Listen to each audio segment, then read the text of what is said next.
Hi everybody, welcome to Geek Girls Review. I'm Jesssica Nova, and we're going to talk about the new Sailor Moon movies that are on Netflix. So we're going to go a little bit in detail. There are going to be spoilers. My wig is totally going to shift around on me. Let's get this buckled in, and let's talk. So, again, we're going to have spoilers. We're going to have spoilers for the manga, the anime, the new movies, probably some future spoilers about like Sailor Stars and what we hope for. So if you are not caught up or you care about spoilers, I would go ahead and walk away from this review right now. So for the rest of you, let's talk. Did you love it? I loved it. I had this incredibly surreal moment watching it. So let's talk for a second. I'm 34 years old. I watched Sailor Moon back when Deke owned it, when it was on whatever channel it was. I don't even remember. I was just a little kid. It was huge for me in middle school. It was how I made some of my best friends. And it was also one of the reasons I got made fun of a lot because I loved Sailor Moon. In 7th grade, I made everybody call me Serena. So I am... That dub was what I grew up on, what was Sailor Moon to me. When Cartoon Network said that they were going to be doing seasons that I had only heard about, that I had only seen stuff online back in the days of dial-up, I was stoked, so to get to relive that resurgence of joy, but getting to watch it now. I have, my roommate is one of my best friends. She also loves Sailor Moon. I was getting to text about it with iKirsten. You can find iKirsten on Instagram at iKirsten. She's a model on mygeekglory, one of my good friends.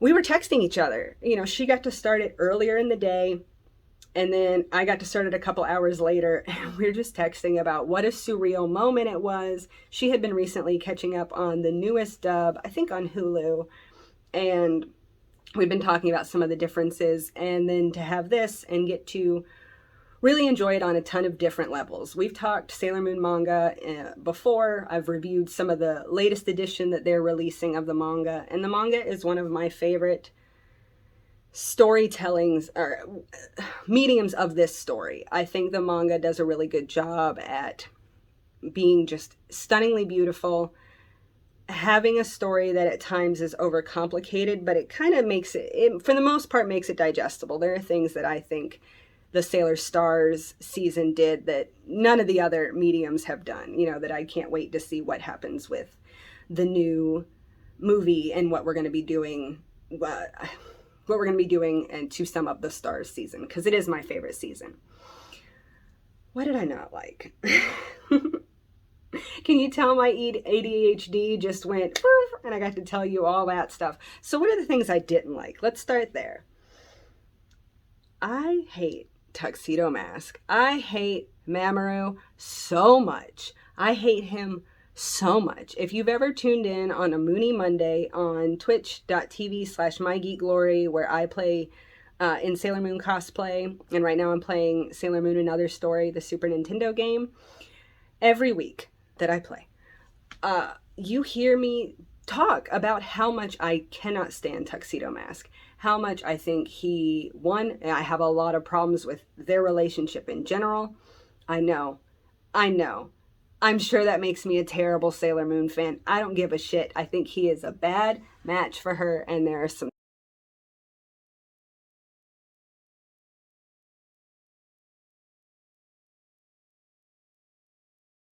toxic things I think are truly problematic. But this movie, if you're iffy about, how you feel about Tuxedo Mask, and you watch part 1 and part 2 of these movies, I don't think you're going to like him any better. So I always thought this story element is kind of dumb. Part of what this season revolves around is the golden crystal, which is the crystal of Earth kind of jazz. It's what makes Tuxedo Mask special. It's his crystal. I always found this utter bullshit, because why? He doesn't need a crystal. And it's not that it has nothing to do with the fact that he's a he or anything. It's just his character is poorly written. His character doesn't do a lot except pep talk Sailor Moon, especially in the old anime. rendition of it. He just throws roses, kind of shows up, does a little bit, and always falls either under some spell or some glass in his eye or some other bullshit, falls for the bad guy, making Sailor Moon's already traumatic life extra problematic and traumatic. Every time there's a new supervillain, not only do you have to worry about fighting them, but your dude gets kidnapped.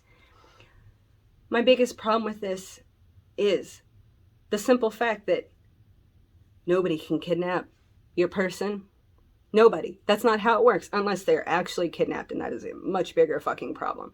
But if your person goes off with another person, they are not under some spell. They are not kidnapped. They're just going with that person. They have made a choice, and I feel like Tuxedo Mask always makes this choice.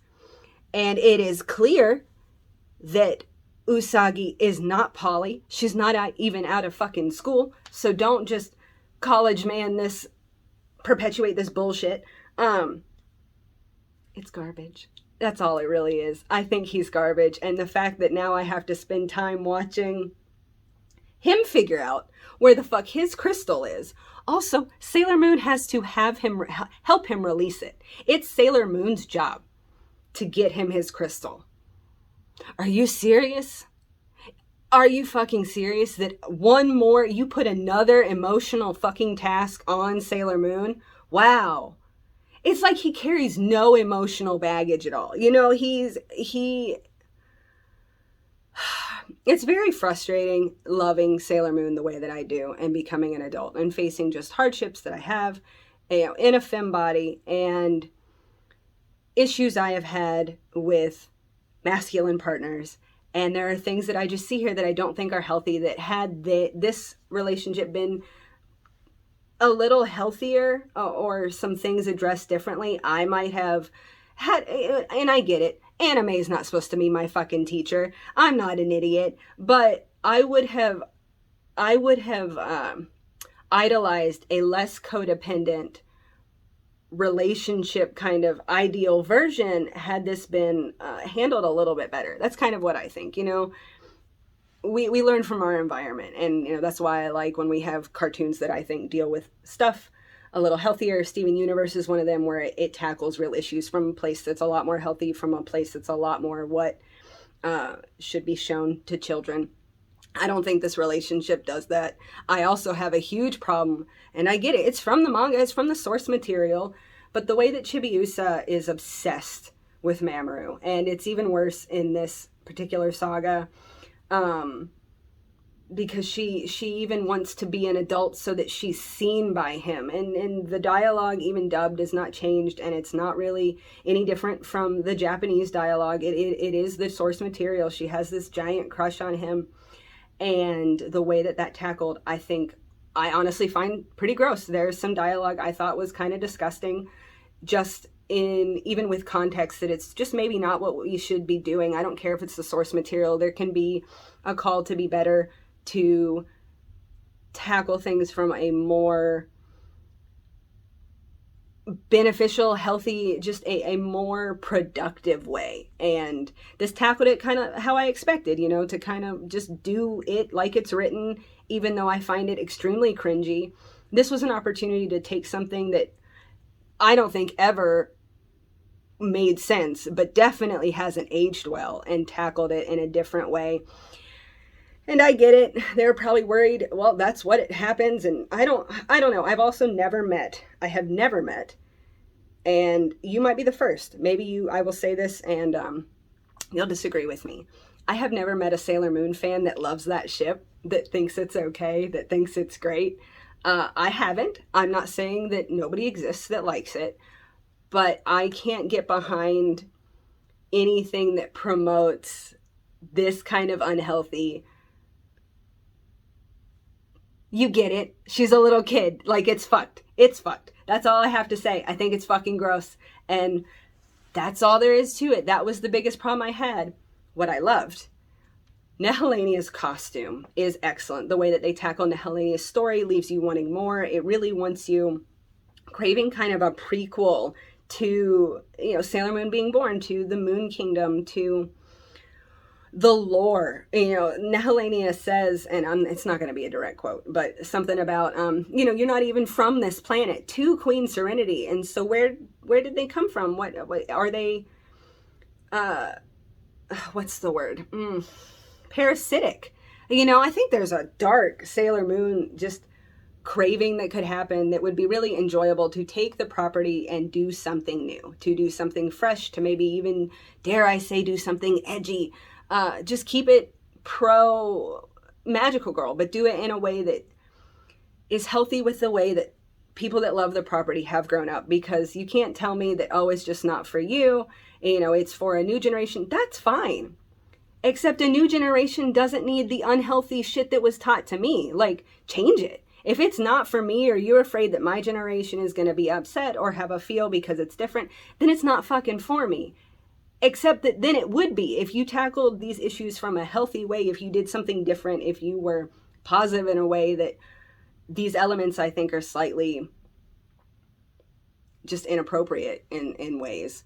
If you were doing something more with the property, everybody, I think, would be really excited to see something new that was progressive, because Sailor Moon was so progressive. It was something that was like, I had queer representation. I had just representation in a lot of ways that I didn't get anywhere else. And then there's a couple of elements that I feel have really held it back.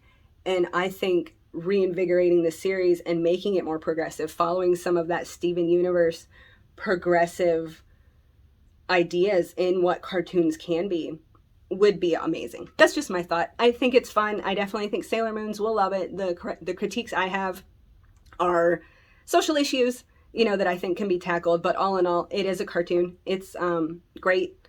It was a lot of fun. It was beautiful. But I just have my thoughts. And I hope you have a great day. Bye.